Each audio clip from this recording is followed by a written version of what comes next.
লাইলাতুল কদর যদি 27 তারিখে তালাশ করেন তাহলে হইতেও পারে, নাও হইতে পারে।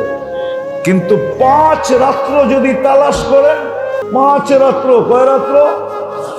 21, 23, 25, 27, 29, তাইলে লাইলাতুল কদর আপনি পাবেন না, আপনাকে লাইলাতুল কদর পাবেই পাবে, পাবেই পাবে, পাবেই পাবে। কয় রাত্র? 21, 23, 25, 27, 29। আর যদি আপনি শুধু 27 তারিখে লাইলাতুল কদর তালাশ করেন, তো পাইলেও পাইতে পারেন, নাও পাইলে পাইতে পারেন। গ্যারান্টি দেওয়া যাবে না, কিন্তু 5 রাত্র এটা গ্যারান্টি।